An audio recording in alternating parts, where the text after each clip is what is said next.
In the cold silence of space, Earth hung like a forgotten ornament, scarred, battered, and left behind. They had called it a verdict of peace, a necessary sanction. But for Daniel Reich, captain of the Archangel, it was exile, pure and brutal. The Galactic Council had dressed it up with ceremonial speeches, diplomatic pleasantries, and artificial regret. But at the end of the day, they had shoved an entire species out of the galactic core and slammed the door behind them. Daniel still remembered the moment humanity's access to hyperlane corridors had been revoked. One by one, the jump gates surrounding Earth had blinked red, then black. No ships in, no ships out. Trade stopped. Support stopped. The ambassadors never returned. Even the synthetics, the Council's beloved neutral emissaries, shut down their relays and left orbit. Earth was alone. The reason? An incident on Cygnus 9, a mining colony jointly operated by humans and Threxian laborers. A brawl turned deadly. A Threxian noble's son got himself impaled by a human exosuit.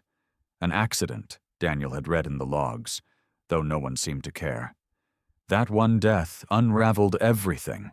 The Council held trials that made a mockery of justice. Earth's representatives were silenced, ignored, voted down at every turn. And then came the verdict. Indefinite suspension from the galactic network. Reclassification. Isolated origin species. To them, humanity was a problem that needed to be quarantined. But they forgot one thing.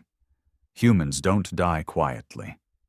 The Archangel was built during that bitter silence, a super-heavy interstellar cruiser held together by desperation and anger. Not sanctioned by any Earth government, because those had collapsed in the aftermath. It was born out of the ashes by scrap engineers, rogue physicists, deserter admirals, and exiled scientists, a Frankenstein of metal, plasma, and resolve. Daniel stood at the forward observation deck, staring into the endless dark. His face was weathered beyond his 38 years, deep-set eyes scanning the horizon like he expected the stars to blink out on him. A scar ran from his temple to his jawline, a souvenir from the riots in New Geneva during the Food War. He wore no uniform anymore, just black fatigues and a thick coat lined with shielding mesh. Out here there were no dress codes, only survival.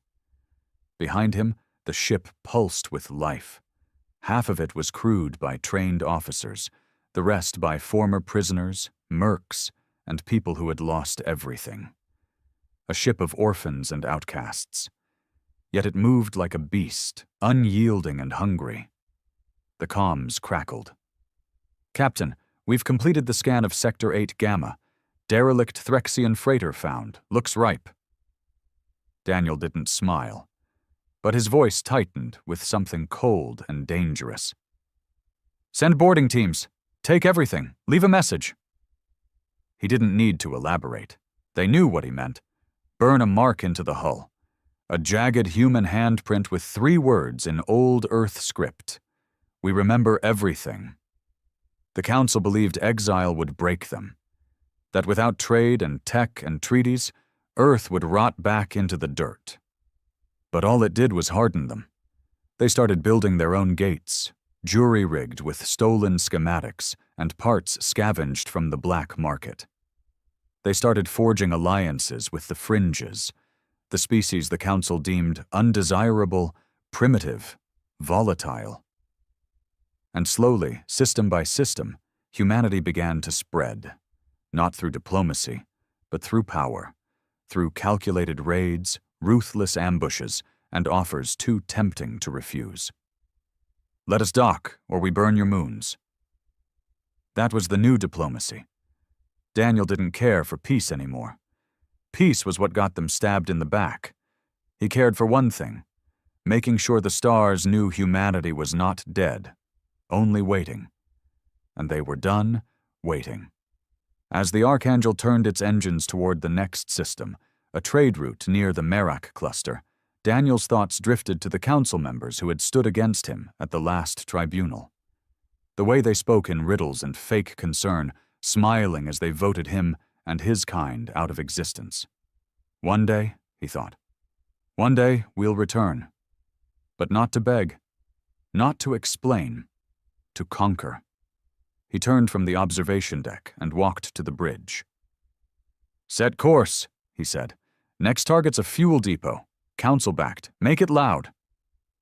Because if they wouldn't listen to reason, they would learn to fear the sound of vengeance coming with human engines screaming through space.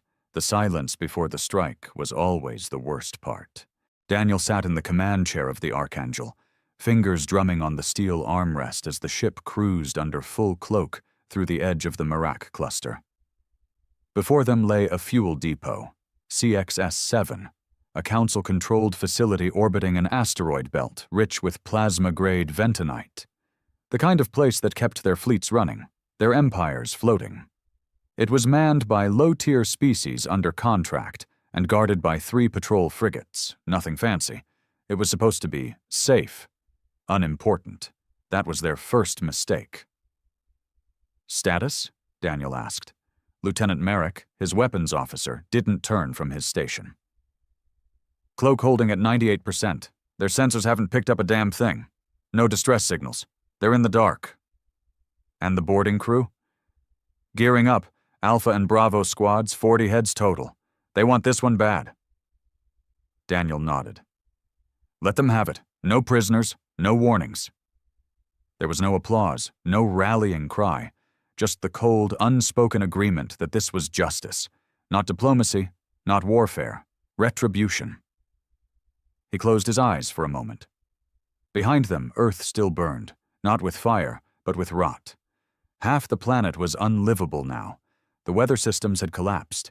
Food was rationed by bullets. Nations turned on themselves when the galactic supply chains were cut. The weak died in the streets. The strong looted what they could. And the council? They called it natural selection.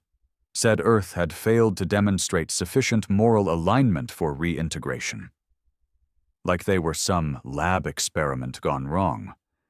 But Earth didn't die.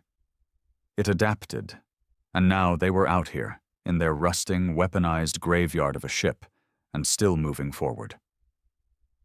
"Ready jump pods," Daniel said.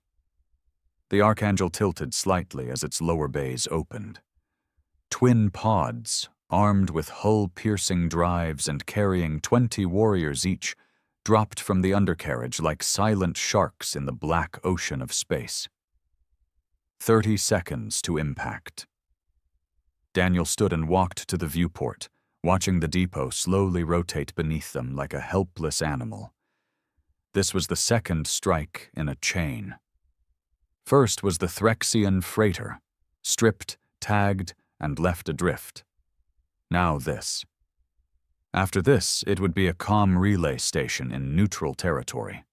They weren't just striking back. They were carving a path.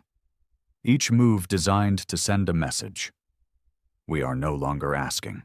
The pods hit. The feed lit up on screen. Helmet cams flickered as the crews breached the depot's hull, storming the corridors. Shouts in multiple languages filled the comms. Weapons fire, screams, the buzz of electrified blades tearing through Council security bots.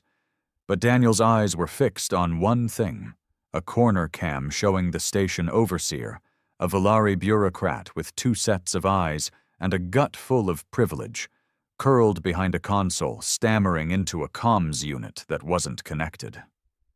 Daniel turned off the feed. 10 minutes later, Marek's voice came through. "It's done. All ours. Station secure. Fuel cells intact.